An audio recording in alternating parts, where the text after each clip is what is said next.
Maintenant, ce que je vous propose, c'est de revenir sur notre sujet qui était Las Vegas, mais cette fois-ci de prendre un autre point de vue, de prendre le point de vue de gens qui ont vécu l'expérience Las Vegas et plus particulièrement de startups qui l'ont vécu. Et donc, je suis très heureux d'avoir avec moi là pour cette dernière séquence deux représentants de la délégation française, deux startups qui sont des graines de champion pour moi, vous allez voir. On est sur des sujets sur du lourd, de la robotique, du capteur. On n'est pas sur des sujets appli ni sur l'IA, mais même si on tourne évidemment, on va être proche de ces sujets-là et on les utilise. Et je trouve ça très intéressant. Et du coup, je vous propose de faire connaissance avec Hélène Lefebvre d'Eclipia, qui peut se mettre en caméra. Et puis normalement, on doit avoir Jérôme Monceau et Florian Nebout d'Enchanted Tools pour cette séquence. Tout le monde est là, je les vois, c'est génial. Bonjour messieurs, dames. Bonjour Paul. Euh, Bonjour. du coup, je vous propose de faire cette séquence-là. On a un petit quart d'heure à deux, et puis, enfin à deux, à trois, mais je vais vous poser les mêmes questions, et puis pour avoir vos deux points de vue et en amenant vos spécificités de cette expérience Las Vegas. Alors pour commencer, mais je pense que vous êtes rompu à l'exercice du pitch, si je rajoute une petite contrainte de faut vraiment aller très vite, je pense que ça aussi vous savez faire.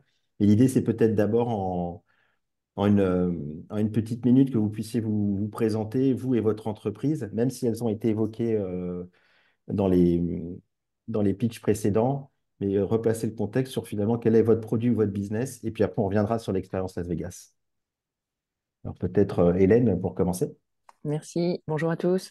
Je suis Hélène Lefebvre et je dirige Eclipia, qui est une startup grenobloise qui développe un capteur de glycémie non invasif, c'est-à-dire qui ne transperce pas la peau et qui combine pour cela de la photonique de pointe avec des algorithmes développés à façon, avec une visée pour améliorer la santé et la qualité de vie en règle générale, et en particulier dans un premier marché, les patients qui souffrent, la vie des patients qui souffrent d'un diabète de type 2. Merci beaucoup. Florian? Yes. Donc du coup, j'excuse Jérôme Monceau déjà qui Hmm. peut pas être présent malheureusement parce qu'on avait un rendez-vous investisseur et ça a dérapé un petit peu. Ah, Euh, mais donc moi pour ma part, je suis dans la robotique depuis 14 ans. J'ai travaillé sur plein de types de robots différents. Et là, je représente Enchanted Tools. Je vais juste vous remettre rapidement le produit dans les yeux. On l'a vu passer hmm. effectivement. Donc nous, on développe des personnages avant tout, personnages virtuels et qu'on embarque dans un robot, une combinaison robotique. Et l'objectif, ça va être d'apporter des services dans les espaces sociaux, notamment à l'hôpital. Effectivement, on est en partenariat avec la PHP. Apporter des services de l'accueil, du guidage et de l'orientation des visiteurs, et aussi du transport d'objets, donc la capacité d'agir sur l'environnement et de déplacer des plateaux, des chariots, des paniers, des accessoires spécifiques, des capteurs, pourquoi pas aussi, et d'apporter un peu de merveilleux aussi dans les environnements dans lesquels on pourrait placer ces robots. Parfait. Merci beaucoup de votre présentation synthétique. Ça reste modeste tous les deux, mais je trouve que c'est quand même deux à la fois.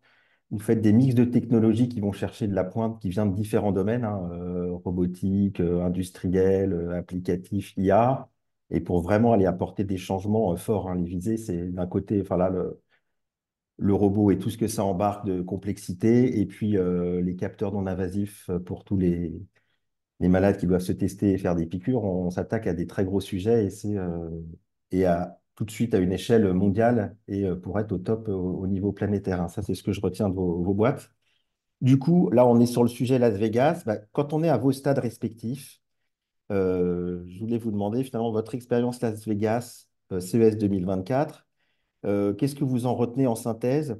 Peut-être préciser pour les auditeurs, est-ce que c'est votre première fois ou pas? C'est déjà dans un cycle. Et puis, ce que vous en retirez compte tenu de vos projets respectifs, soit en termes de com, de notoriété, de business ou juste de réseau partenariat. Voilà. Et peut-être ce petit bilan perso. Et puis, on peut reprendre Hélène si tu veux bien. Ouais, très bien. Nous, c'était la première fois en tant qu'exposant qu'on allait au CES.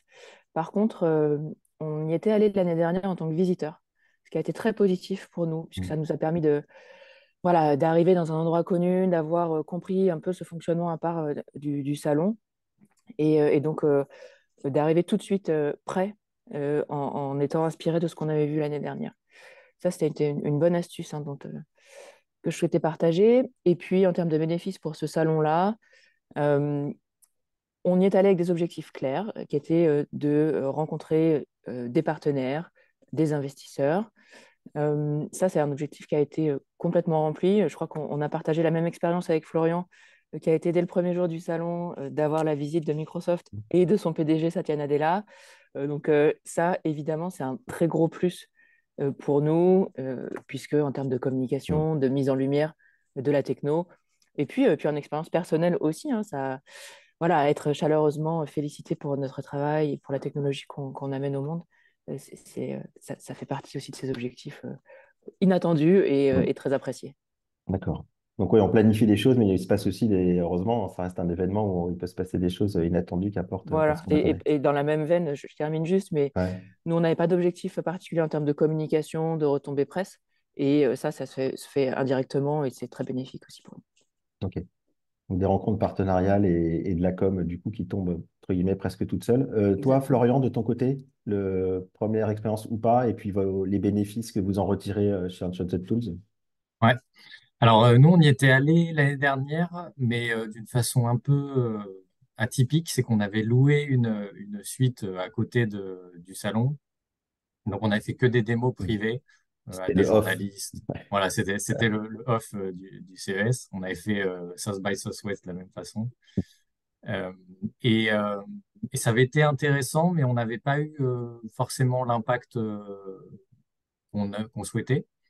Et donc cette année, on a décidé d'y aller donc dans Eureka Park, la partie un peu plus startup innovation avec les stands de Business France et la région, notamment la région Île-de-France. Et ça a été exceptionnel. Les retombées, c'est vraiment énorme pour nous. Effectivement, on a eu Satya Nadella, donc ça a beaucoup boosté au niveau communication. En termes de chiffres, je crois qu'on a eu un peu plus de 50 articles dans la presse française, plus de 350 à l'international. Euh, je crois qu'en cumulé, on n'est pas loin du milliard de vues potentielles. Donc c'est vraiment énorme. On avait beaucoup d'objectifs communication. On avait aussi quelques objectifs commerciaux, notamment de trouver des partenaires de distribution à l'étranger. Ça a été aussi très bénéfique. On a récolté, je dirais, après tri, environ 150 contacts intéressants et intéressés, aussi bien des leads que des leads de clients finaux que des partenaires de distribution et des partenaires technologiques aussi. En termes d'investisseurs, on en a trouvé quelques-uns aussi. J'ai pas trouvé que c'était forcément l'endroit où on voyait beaucoup d'investisseurs se balader, en tout cas des gros VC. J'avais trouvé qu'il y avait un peu plus de visitorat de ce type à SXSW, justement. Mais c'était quand même intéressant. On a eu quelques touches intéressantes et puis peut-être des investisseurs un peu plus spécialisés, donc qui peuvent être un peu de la smart money, quoi. Et pour, du coup, en gardant la main, Florian, puis je poserai la même question à Hélène après. Du coup, quand on vient de Las Vegas, et pour revenir aussi en même temps croiser avec votre actu là, du coup, 2024, ça va être fait de quoi je suppose qu'il y a une exploitation de tous ces contacts qu'il va falloir faire et il y a du rendez-vous à mener.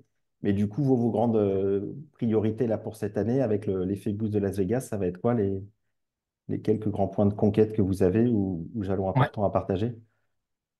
Alors nous, on a une caractéristique, c'est que le robot sort en produit final qu'en 2025, donc on était Mhm. un peu en avance de phase, mais on a un programme d'accès anticipé où on va distribuer un certain nombre de machines à des early adopters et des partenaires.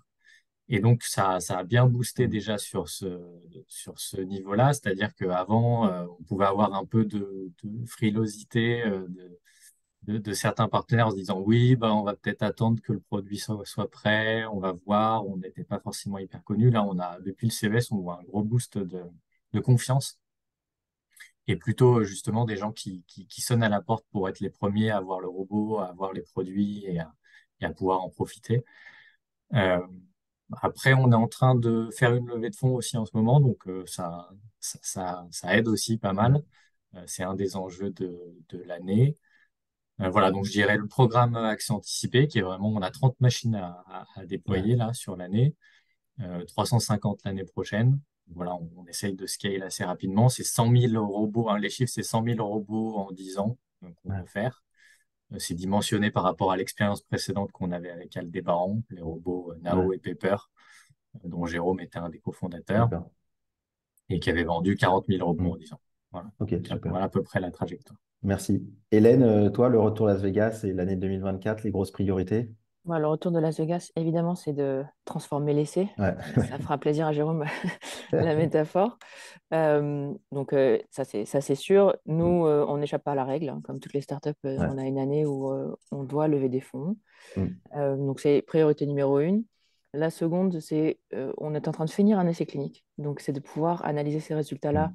et communiquer sur ce tout premier essai clinique, puisque c'est la première fois qu'on embarque la technologie en vie réelle portée par des Hmm. patients. Et puis, on travaille en parallèle de ça à la miniaturisation. Et donc là, on va sortir une preuve de concept de notre dispositif miniaturisé sur puce et prêt à être industrialisé. Et donc voilà, ça dans les prochains mois, gros objectif aussi en termes d'industrialisation et de preuves qu'on peut être Ouais. intégré dans n'importe quel objet porté. Super. Très bien. Très clair. Donc, tous les deux, il y a des grosses étapes et industrielles et de financement et de déploiement. Donc, on suivra ça de près. Merci beaucoup, c'est des projets passionnants. Peut-être en un mot chacun pour terminer. Euh, on est sur un thème Las Vegas. Du coup, est-ce que 2025, vous y voyez y revenir avec évidemment des évolutions? Est-ce que ça fait partie de votre agenda? Et puis, s'il y a peut-être aussi des choses que vous souhaiteriez partager en amélioration ou à faire autrement, par rapport à cette délégation française là-bas, ou ce que vous aimeriez retrouver si vous y remettez les pieds d'ici un an. Qui veut pour en dire un mot? Bah, écoute, tu vois, je peux commencer, puisque moi, cette année, j'ai pas pu y aller Ah pour bah les raisons Jérôme, que j'avais évoquées. Vous m'entendez? Ouais. ouais, Et, en fait, par rapport à ta question, je pense que là, on est en tout début d'année. Donc, toi, c'est la fin du CES 2024. Et c'est vrai qu'on voit bien l'influence du CES, notamment sur l'IA, et notamment l'IA générative, même si tout n'a pas été présenté. Et donc, je pense que tu peux y répondre aussi par rapport peut-être à des courants, des évolutions dans l'année qui auront lieu et qui forcément vont impacter l'édition 2025. Après, tout dépend en fait, et c'est peut-être sous forme de, entre guillemets, un peu de conseil. Moi, je l'ai fait pas mal de fois, soit pour l'autre outil que je dirige, c'est Sim4Health, soit en termes de veille ou avec la French Tech Bordeaux. Tout dépend en fait de la maturité, de ce que tu cherches. Je trouve que c'était hyper intéressant le témoignage sur la partie robot en disant, bah, cherche soit la partie investisseur, soit la promotion. Bah, si tu dois y aller en disant, tiens, j'ai un nouveau produit et il faut vraiment faire le buzz, mais au sens positif du terme, il faut y aller. Ça peut être aussi en termes de veille. Et là, comme l'a dit François, bah, tu sais pas si ça va être une grande édition ou pas une grande édition. Moi, ce que je sais, c'est, tu vois, j'en ai mon fils qui veut travailler forcément dans le monde un peu de la vidéo, du cinéma et autres. Je l'ai emmené à notre événement cette année, la conférence, et on s'est dit que dans 2 ans, bah, toi, je l'emmènerai pour aussi découvrir en fait ce que c'est un peu, tu vois, la technologie appliquée. Mm. Dès 2025, j'ai déjà une réservation avec mon fils, et je n'ai pas encore parlé de la sphère, mais je pense que Ouais, j'ai ça va aller. l'impression, ouais. Toi, Hélène, ça va faire partie des plans de refaire un tour, entre guillemets, là-bas pour la suite du projet ou pas forcément? Alors oui, probablement, aujourd'hui, on n'est pas encore complètement décidé parce que je crois que c'est un lieu commun, mais il faut y aller avec un objectif qui est clair, sur Ouais. lequel on a Mm. travaillé pendant plusieurs mois avant. Et donc, voilà, faut être en phase avec ça et surtout bien adéquat avec les besoins, enfin, avec l'évolution de nos besoins et de nos objectifs. Ok. Mais probablement, oui. Florian, du coup, avec des robots par centaines? Ouais, bah nous c'est prévu. Clairement, en 2025, c'est une grosse année pour nous. Donc, en début d'année, là, au tout début d'année, ce sera sûrement des préventes. Donc, l'idée, ce sera de remplir le carnet de précommande avec les robots, de dévoiler la version finale du produit. Euh, et puis, c'est vrai qu'on parlait beaucoup d'IA. Nous, on a aussi, on travaille beaucoup avec l'IA, évidemment, dans les robots. Euh, on parle de plus en plus, donc il y a eu GenAI, on parle de plus en plus de Embodied AI, Mm. d'IA incarnée, avec la perception qu'elle pourrait avoir dans les robots, dans les combinaisons robotiques. Donc je pense qu'on ira aussi présenter un peu plus ce qu'on fait de ce côté-là. Ok, parfait. Euh, et ben, très bien. Je crois qu'on a On est dans nos délais, David, Donc on est bon, ça y est. avec 30 secondes, une minute pour terminer la session, ce qui est royal. C'est ça, on est dans les temps. Merci à tous, merci à tous les intervenants, merci à toutes les personnes qui nous ont écoutés sur cette heure et demie de condensé, à Hélène, à Florian pour ce retour Ouais. d'expérience très concret du CES. Merci Paul et Marie, hein, Marie Giraud de l'Axel, qui organise derrière en coulisses, voilà, La voici. et sans qui on ne pourrait pas faire tout ce qu'on fait aujourd'hui et à d'autres occasions. On se retrouvera sur d'autres séquences à venir. On va beaucoup parler cette année de la santé mentale, de tout ce qui va être les territoires et la santé, entre autres. Donc, on va continuer à avoir des séquences tout le long de l'année avec l'Axel. Aussi, notre Agora avec la PHP et évidemment notre forum annuel sur le deuxième semestre de cette année pour nous retrouver et continuer ces séquences d'échanges. On a eu l'occasion aujourd'hui de démarrer avec ces grandes tendances, qui est un peu notre grand classique tous les ans. Merci à Jérôme, à Rémi, à François également d'avoir accepté de partager en mode assez condensé. Et on le Mm. voit à chaque fois, c'est d'une richesse très, très importante. Donc, vous pourrez continuer à revenir vers les différents interlocuteurs, en particulier Jérôme et Rémi, évidemment, si vous souhaitez poursuivre des échanges par ailleurs. Voilà. Merci, ce fut un plaisir d'être avec vous ce matin et à très bientôt.